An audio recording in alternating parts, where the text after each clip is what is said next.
can't seem to answer that question, I think we need to ask. So in the writing of the last book, Life and the Love of Life, and Life and the Love of Life is translation for Leaf and Leaf Garcia. Two individuals that emerged from Yggdrasil after Ragnarok. Those are not two people, two of us that went in the tree when Ragnarok happened. Those are the original people that were set aside, stored in the tree, and they emerged with all of those ancient knowledge, wisdom, and skill that helped our ancestors build whatever they decided to build. Basically. In writing all that, I come across an idea, working with a friend of mine, so we call it Pathfinder, an old path illuminated for a new world. The reason I call it Pathfinder is Pathfinder in the Army is someone that drops into a jump zone, clears out a bunch of land so that you can land a helicopter in there, bring in troops, bring in supplies, and as I look at it, and I posted an article the other day on my social media, there are 1.5 million babies in the United States. There are 1.5 million people just like us, all throughout the United States. And I doubt if that's considering Hindus or Native Americans part of that. All of us are in the wilderness looking for a torch to illuminate the way. Now, we're lucky enough in heathenry and Asatru that we have the runes, and Kinas is that torch. Every ancestor in our path has a torch to light the way. Our responsibility is to find that torch. All the way back to the beginning. So I call it Pathfinder, which is what I come up with. Any person that comes into whatever pagan path they want to join today in this world, if they look at them on social media, chances are they're going to see some nonsense that kind of looks like that. Everybody's got some kind of comment stating each other. Everybody's trying to one-up each other. Everybody's trying to prove that I am right. And it typically ends up being a large ego-boosting proposition of you can't be heathen like I am because you're not right like I am because I've read this dusty old time over here and you don't quite understand the heathen word. And it goes on and on and on and on. And it doesn't move anyone forward. So we have 1.5 million pagans in the United States, all of them dealing with that every time they get on social media. And then they put in some kind of comment. They feel pretty good about what they said. They feel, hey, I might be on to something here. And they substitute that feeling of righteous indignation for some kind of spiritual experience. Why would anyone coming into or changing or in a position in life where they have to change or in a position where they need to change their spiritual foundation want to get involved in that? And yet here we are still looking at 1.5 billion people that have done it. So something's here. Something legitimate, something powerful, something that moves people forward in life. The same energy that provided purpose, guidance, and direction for liberating millions of people for thousands of years before Christianity is still very much alive and well here. Despite the egos of men, we're finding something. All roads lead to Rome. So if you bear with me for just a second, I'm going to kind of jump around. I'll tie it all together here shortly. A couple of weeks ago, I went to a Saturday event with Chase McDougal. These old boys here, they're right down the street, Asatru, Tulsa. McDougal finds some of the finest people I know. He and Chase were talking, and he made the comment. He said, "You know, all roads lead to Rome." And I'm like, that's really neat. I found a map, a picture. These roads literally all do lead to Rome. Rome is a fantastic analogy for that doorway to death. And all of us are walking that path. We are all moving forward towards this great transition point of death. And the thing of it is, do you really want to travel that road constantly pushing a block in front of you? Or would you rather stroll along and be able to smell the roses and maybe enjoy a good life? This is my biggest pet peeve with Jordan Peterson's comment that life is the baseline condition of the human existence is one of unbearable suffering. I absolutely do not believe that. Well, hell yeah, it's one of unbearable suffering if you're constantly waiting on something out there to fix what's going on in here. If you're constantly waiting on something over there to make what's going on in here feel good, you bet it's going to be one of unbearable suffering. It's going to suck the entire time. Our thought process is what controls that. Our ability to perceive what's going on in here is what determines exactly how big that block we're pushing is on our pathway to death. This doorway to this next transition. This life we're living is this small piece of this very long immortal existence of whatever it is it might be. We don't know. But I think the most important thing we should realize is that somewhere in all of this reawakening of the folk soul, of the spiritual empowerment of all kinds of tribes and people, is that there's something that says, hey, it ain't got to be that hard. Yeah, there's some stuff to learn. There's some things you're going to go through. There's some pain you're going to deal with. Is that pain going to become your identity? Is that pain going to feed your ego? Are you going to be angry to speak your life as someone that won't get hurt? I know I did for a long, long time. We're traveling this road to death. So how do we fix that? How do we change that? How do we escape? Escape's the wrong word. How do we move past those thoughts and conditions that everyone around us when we were growing up said, yeah, that's the way you're supposed to think? How do we get out of that thought process of expecting the other shoe to drop? How do we get out of that thought process of saying, well, yeah, it's going to go wrong. Something bad is going to happen. I mean, it's just the way it is. Life is unbearable and suffering, blah, blah, blah, blah. But I'll tell you how. First thing you do is you emulate the example of Odin. And here's this sacrifice of Odin to himself. That's an interesting analogy. Everybody wants to talk about that. The god Odin hangs in the tree, having sacrificed himself, as described in the poem, The Havamal. Now he possessed the whole of magical knowledge, including the art of the runes. That's an important key there. Then he revealed this knowledge to the gods, and I'm going to reveal it to the people. That's even more important. Odin sacrificing himself to himself is not a literal cutting your own head off. You gotta ask, why would Odin do such a thing? Because he knew he needed to? Because Mimir might have mentioned it? Nope. Because he lost his temper and he lost his pride. People like to talk about gold begging. Gold begging means lover of gold, or gold lover, or gold of drink. There is a part of the Voluspa that says that 3 all-powerful Wiltons entered Asgard. And at that time, Asgard was a wonderful place where they smithied ore, where they wrought tools, they built fantastic homes, and there was no shortage of gold.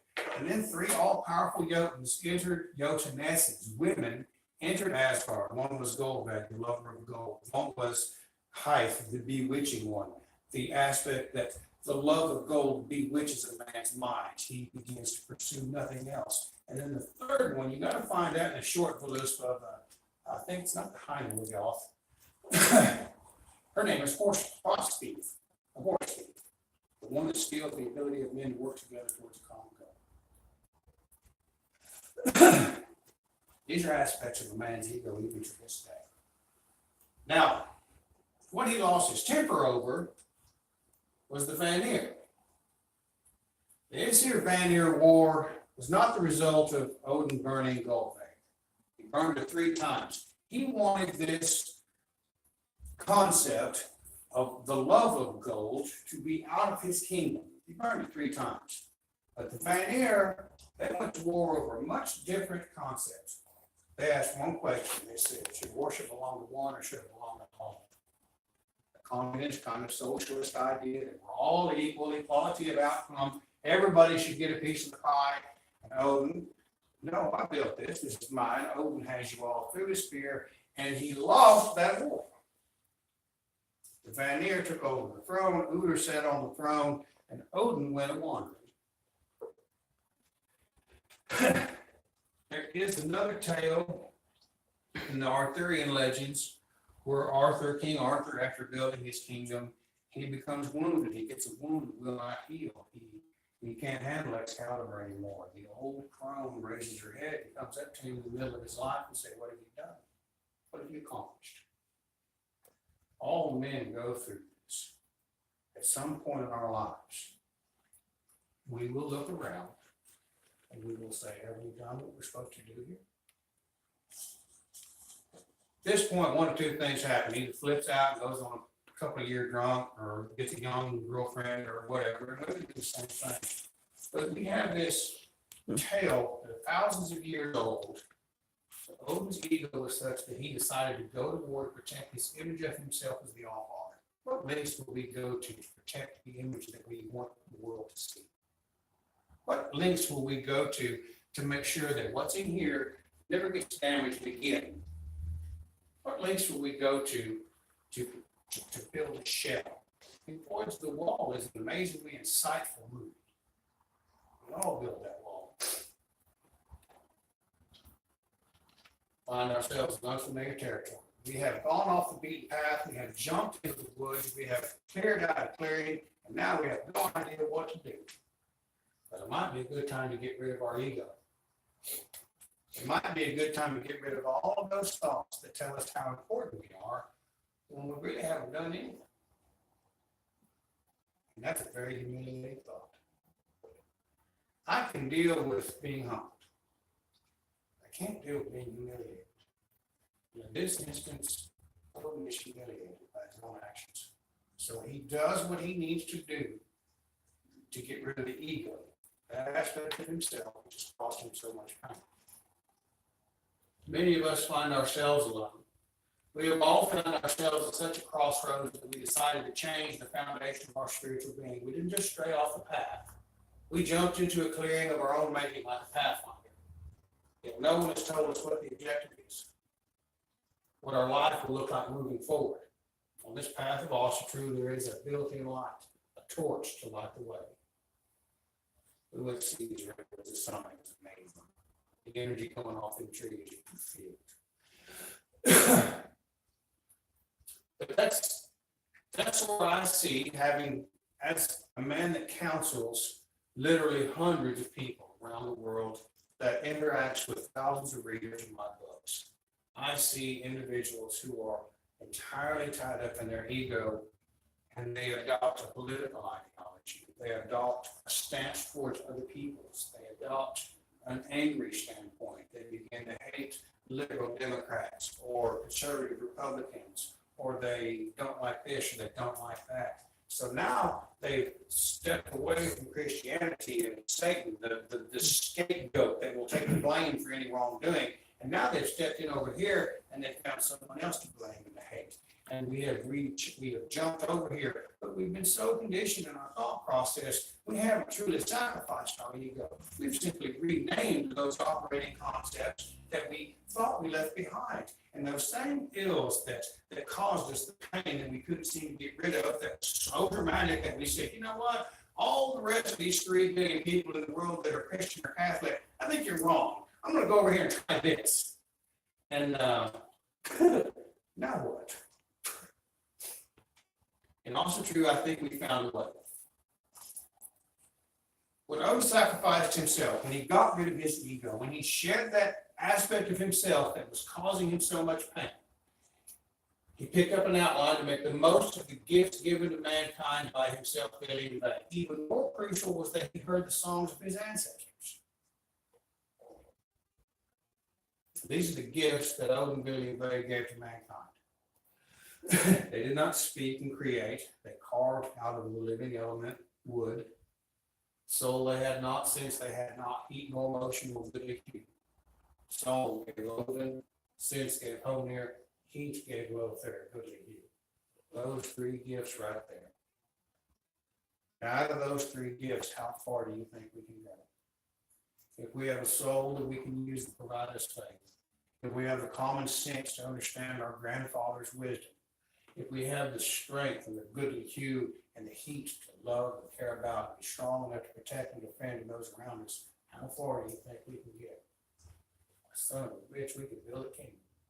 And they did. Again and again, our ancestors, we understood their song and they went for it and they built empires. And they took care of each other. And if we're wandering around without a tribe, we're missing out on the ability to share that soul, that sense, and that goodly hue with those people around us that are in their own circle of the woods. Our opportunity, all of us sitting here are looking for something. So People are sporting me. But the imagery of the gods showing us the way is repeated. What is also shown is what happens when we only have a part of it. Otter and Freya. In the Heimdall, Otter and Freya, Otter is that individual who is so faithful to Freya that his altar stone has turned into glass, and ever was it wet with the blood of sacrifices to Freya. And he's always asking for something, even though he is an individual that already has many gifts. So this goddess answers Otter. She turns him into a boar. And in the Heimdall, there's one little line that points out very clearly that she's not writing. She goes and she finds a giantess. Now the Jotuns are that base, all emotion, the kind of individual being that argues with nothing but the passion of the heart. No intellect, no connection, just savagery. And we've seen ego-driven men full of anger that typically, and women that are full of spite. That's the kind of individual that the Jotuns represent, the giantess. Something we can move out of, and that's a whole other book. Freya wakes one of them up, and she says, I cut the wolves loose on his butt and move him forward, for I will not tire my ruddy steed. So she goes and wakes this individual up. She cuts her wolves loose on Otter, who's now disguised as a hog or a wild boar. And this giantess, through this whole trial, this whole ordeal of being chased by these wolves that are going to devour him, she tells him of his lineage and his ancestry. He calls him a fool for not understanding how great he truly is. It's an important lesson in that. Otter's been expecting Freya to give him a gift. And the whole part of that tale is you already have everything you need to be magnificent in this world. Cohen Rig becomes Rig. Rig traveled the earth. The first generation, he went to visit the great grandmother and the great grandfather, and they lived in a dirt home. And I don't know that they had a door, maybe some reeds hanging in the way, but they invited Rig in and they fed him. Rig knew the songs to sing, and then 9 months later they had children. And they had the children of that time, they called them Stumpy Leg and Ugly Woman, and just the simple terms of cave people, Iron Age individuals, what they can do. Sometimes I see people talk about that as some kind of divine three-way kinkiness. But the fact of the matter is this couple invited the divine into their homes, made it a part of their marriage, and their children had a magnificent amount of success because their parents accepted this divine part into their union. There's something very special about that. Now, the next generation, when Rig comes through, he visits the grandmother and the grandfather, the Edda, the grandmother's tales. They're a little bit better. They're a little bit better place. They got a nice place. They got a table, and he can feed them. And once again, Cohen knew the songs to sing, and this couple invited the divine into their union, their marriage, and their children became things like, I can't think of their names off the top of my head, but it's in the book. The children enjoyed success. They became landowners, and they became great warriors, and they become successful farmers. And the third generation comes around, the mother and the father. The mother and the father had fine things. They have a nice table setting. They have good beef. They have a nice home with a door on it, windows. And they invite the divine into their home. And their children become princesses, princes, and kings. And they become masters of the world around them. One in particular is Jarl. Now, Jarl becomes a great champion. He's mentioned quite a bit at the end of the Greek story. Jarl, the chieftain, he conquers and he becomes king. His son is Cohen Rig. Cohen Rig learns two very important things. One is the runes, and the second is the language of the birds. And that is a repeated and important aspect when a hero learns the language of the birds. Cohen Rig learns the use of the runes, learns the learns the language of the birds, he sheds the cone and becomes big himself. So the language of the birds is repeated right here in Sigurd and Brunhild. Balder is another interesting example. Balder is he's removed from the entirety of the process. He has to when he dies and he accepts this partner, he cuts the ties with his mother. He sends back the homespun garment that all mothers create for their sons when they go out to slay the dragons, when they go out to become heroes in their own right. He sends that back to her. She sends back a finger ring to Fulla, her little sister. What little sister wouldn't like to know that her big sister has made this great transition and she's still okay? There's a lot of significant things that happen when Balder makes this transition. He accepts the role he is on. His path is going to be much different, but he lives in the finery. He lives in a magnificent place in Helheim. And so that right there tells me that this path that I'm taking that leads me to this doorway of death, there might be something more to it than just this scary afterlife that was fire and brimstone for so many years in my life. Balder realize that Sigurd is a fine example of exactly the boat that we're in today. Sigurd was raised by Regan. Now, Regan is the individual that he's got a chip on his shoulder. He's got a grudge. He's kind of still upset that his brother got all of the treasure from killing their father when the gods killed their brother. So this Regan, this little guy that's a powerful mystic and wizard, raises Sigurd, and every day he reminds him, the God screwed me over. My brother's dragon has all this treasure, and why don't you help me with this? Because now all of a sudden it's your mission in life. And how many of us have been told to adopt and accept a path and a mission in this world that's not ours? I think all of us had kind of made that kind of awakening and realized, hey, there's another path for me. And Sigurd is that fine example. Now, when Sigurd makes the decision for a brief moment to go back and take vengeance on the people that slayed his father, that's when he encounters the divine in his life for the first time. That's when he encounters Odin. And Odin gives him a part of the instruction of how to handle it. He tells him how to win the battle and slay those people and take the vengeance, which is his. And it comes about as they're tossed on a stormy sea. Regan is hiding, whining, and crying, and Sigurd standing on the brow of the ship, and that's when he sees the man on the mountain. The man on the mountain gives him that instruction, and then Sigurd comes out of hiding. And finally, they go find the dragon Fafnir. He has sat on this gold. He's been a lover of gold. It has bewitched his mind, and it has turned him into this horrible, ugly, nasty thing that nobody wants to be around. And Sigurd slays him. While Sigurd slays him, Regan is once again hiding. So this coward has filled this young man's mind with all kinds of ideas about what he should be doing, what he ought to be doing, what he needs to do, and fight a battle that's not even his. And we've done the same thing. We fought a lot of battles that weren't even our business. It didn't move us forward. It didn't help us.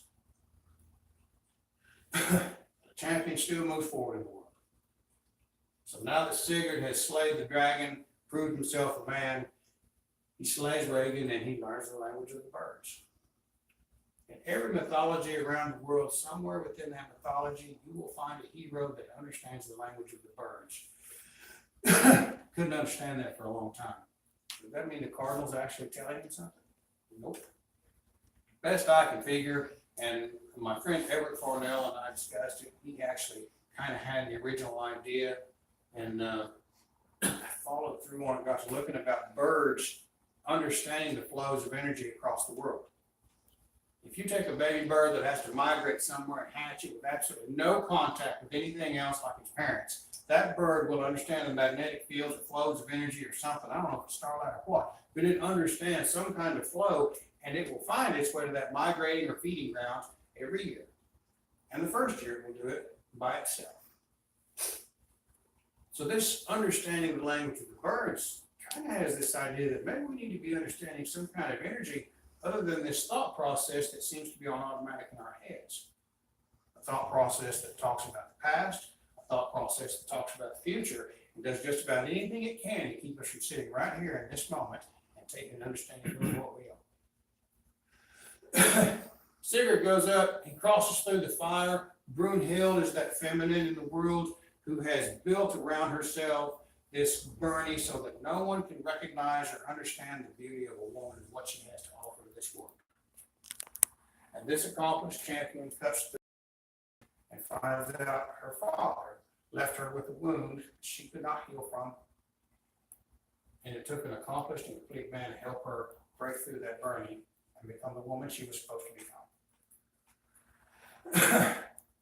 At this point, Brunhild gets out a memory drop. Hail the day, hail the sons of day, hail the night, and her daughter too. Look on us here with loving eyes that waiting with victory waiting. What are they waiting on? I don't know. We'll figure it out. She tells him a part of the Havamal. She tells him a part of the runes. But the ancestry part's kind of left out. All of the Havamal is left out. So they have a part of the information of their heritage, and they go out into the world as this wonderful, loving couple. They're both champions. They've had successful accomplishments. He had slain his dragon. She had shed her burning and expresses her divine feminine, and they have this part of this knowledge, and they feel emboldened, and they go out in the world, and they get destroyed. They get split up.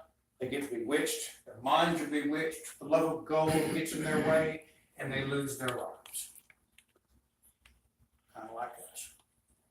We've been bewitched and lied to and bamboozled and told all kinds of things are important, and not a single one of them has any bearing on what we're supposed to be doing as we travel this road to the doorway of death. Loki's own thought process finds him. All of these tales are examples that are thousands of years old, and in every one of these tales, we can find a modern day correspondent. Think about that for just a second. And people will say, oh, it's too heavily Christianized. Look, this is what we have to work with. This is the kind of thing that's going to move who and what we are, that's going to build Asatru, that's going to create that positive image of who we are, that's going to change our thought process into something else. Loki's thought process binds him. He sits at the table at Ygri's feast, and he insults all of the gods and goddesses around him. Loki is the individual that if he can't measure up, or he ain't willing to put forth the work to do what needs to be done, he will kill you. He killed Balder because he didn't feel like putting forth the effort to stand up. He got the blind, kind of ostracized individual that didn't really fit in to kill this champion in the middle of the room and steal the sun from the world. When they go to Ygri's feast, Fimbulfang is getting all of this wonderful praise and acknowledgement for really busting his butt to get out there and help and do the right thing and do what he's supposed to be doing. So Loki kills him too. That is ego. I can't measure up, I can't do, or I don't feel like accomplishing, I'll just kill it. And on today's world in social media, it comes out in the form of character assassination, lies, half-truths, and the kind of thing that says, well, he's not nearly as important as I am, this is why, blah, blah, blah. Loki sits down, and I'll tell you what it looks like, is Loki sits down at that table, he insults all of the gods and goddesses, and he is the demonstration of the uninspired human mind, demonstrating that he does not understand how the divine interacts with each other. And we have to learn from that. And in that loss of understanding, in that wonderful ego that he's so proud of, he is bound by the guts of his own descendants. And his girlfriend is selfish for it. Sigyn means girlfriend, and she sits by his side and collects the venom that is his reward. And every time she fails to pull that venom from his face or keep it from dropping on his face, she deals with the tongue lashing she will inevitably get for not making him feel okay. And I have seen it and I have counseled it, and there are millions of men and women dealing with that right now.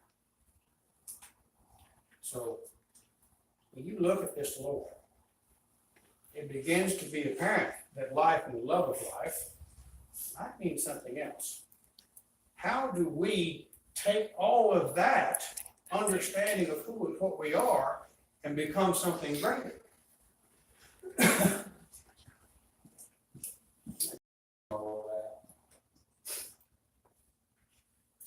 Life and the love of life is what emerges after the Ragnarok of our own lives. Ragnarok of the crossroads. Ragnarok works from a cosmic level all the way down to the personal level. And I assure you, I have found myself very alone from things that I did to myself when there was no one around. I dealt with the Ragnarok in the cold. I sat out there by myself because I had run everybody off with my own ego-driven, self-centered thought process. I have found myself alone. Every time life and the love of life emerges, be it from our newfound grip on life, our actual children emerging from us, to the hope of humanity emerging from Yggdrasil, therein lies the first clue about what our path in life should look like. We ought to proceed in life as if we love our life. Once we have that kind of mindset, everything changes. How do we adopt that mindset? Well, first thing we got to do is we got to recognize, like I said before, our thought process is kind of on automatic. It kind of rotates all the time. It's thinking about those things in the past. It's thinking about those things in the future. But it's not thinking about right now. Well, right now it's kind of boring. Right now doesn't give me the kind of whatever, the anger, the resentment, the hate, the whatever I want to think about. It doesn't feed my body with the chemicals that those emotions from the past or these hopes from the future feed my body. See, your brain doesn't know that what your body doesn't know that what your brain is thinking isn't really happening. So it will flood the body with chemicals in a fight or flight scenario based on what we're thinking in the past or what we're thinking in the future, and we're ignoring right now. And I assure you that the most successful counselings I have ever done with an individual in their deepest of pains, when tears are pouring from their face, when they have no idea what they're going to do, they might take their own life, they might take someone else's life, to get them to stop for 1 second, look them in the eye and say, right here, right now, in this moment, you and I, we're okay. And it's an amazing thing. Gets me choked up every time I think about it. What would happen if you suddenly realized that there was, in fact, a blueprint as old as time itself contained in our Lord? What every man's life looks like. With a subtle change of perception, a change of mind, a different vantage point, all things become clearer. The whole point of Pathfinder, the whole point of our journey in this life of Asatru or heathenry or whatever path you might be on, is the realization that you can change that viewpoint. You have permission to do so. You have permission to not be ostracized or labeled or called a name. You have permission to be something else, to be something greater. And you don't have to know the Younger Dryas comet is. The Younger Dryas event happened about 12,000 years ago. A comet struck an ice sheet in somewhere in the northern hemisphere. They think they found it in Greenland, I saw the other day. And it radically altered North America in particular. The Oregon Scablands have boulders the size of this building, 1,250 feet high up on the side of a mountain. And they were placed there by glaciers that were floating on a tidal wave that was 1,000 feet tall. This is recorded in the Voluspá when it says the sons of men go marching at Ragnarok. These are all the events, the common impacts that changed the world in such a manner that it changed men's ability to survive on the planet they were born on, and they had to make some kind of radical change. Something like that might have made it through. Just simple strategies. In the same way that we launched Voyager into space with a golden record covered in ones and zeros, so that someone might find it and they might understand who and what we are, the runes are that message from the divine. That a man might build wealth and have the strength to protect it, he will get protection from on high. The wisdom of his grandfather will help him on the road to life and provide a torch, a gift of joy. Hagalaz is the hailstone.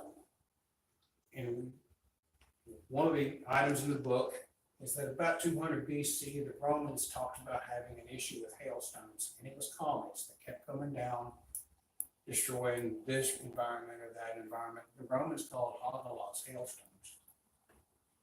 When the hailstone hits, the need, northeast means need, will be great when ice covers everything, it slows it all down. Will your harvest be good enough? Will you find animals under the tree, any kind of luck? Or will you get the elk and enjoy some success? Chihuahuas is just. Are you willing to make that just sacrifice to enjoy a new life, a new growth, and teamwork with a high man, and understand that we're all connected to develop the God seed, find our homeland, and enjoy a new dawn? You can work with these individually all you want to. But when you look at that and you understand that they may be thousands of years old, you have a path that every man deals with in life, that you see Odin go through, that you see Sigurd go through, that you see Thor go through.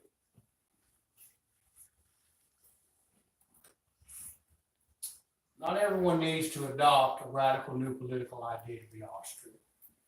Not everyone is going to develop themselves to the fullest of their ability. Some of us will find a place where we're comfortable and we're good to go. Not everyone is going to be a Gothi, chieftain, folk builder, or shaman. Not everyone is going to be a spiritual leader for thousands or millions. Most people simply want to live happy lives. Some people simply want to be able to sit down with their children and grandchildren to enjoy a meal and talk about the good old days. And I think in this book, Life and the Love of Life, I've outlined a pretty good way where we can all do that. And I think just with what we've talked about on the sagas and the lore, I think you'll understand or see that from my point of view, I see that wisdom contained there. You are going to have many different stages and examples of what you're supposed to be in life. A 75-year-old man cannot be the warrior, the adventurer, maybe not even the Lord. 25, you cannot be the sage or the king. Lots to grow. Finding your way forward means identifying the objective. We need to know where we are. We need to figure out where we want to be. And then we work our butts off for it, keep a positive frame of mind. Our thoughts create our reality. And in that tale of thoughts and ideas that I just told you, if you will take a look at it, I think you will where we are. I think you will also identify for each one of you and yourselves where you want to go. And with that, I want to thank you and I appreciate your time.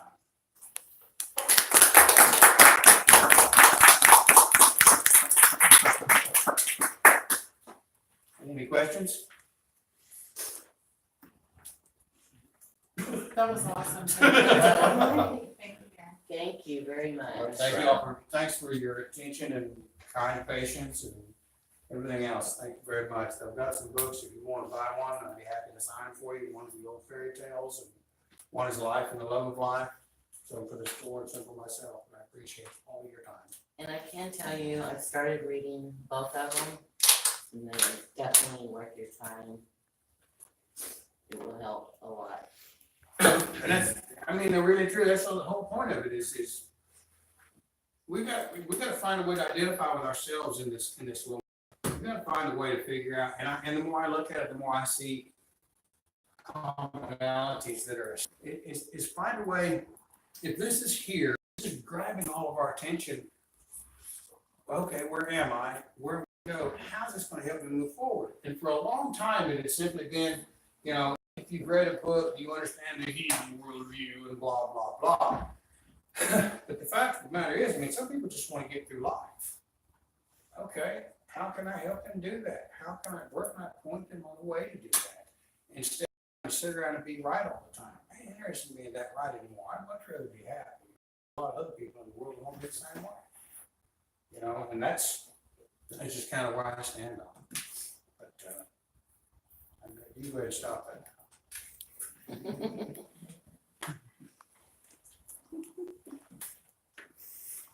She was videoing herself the whole time.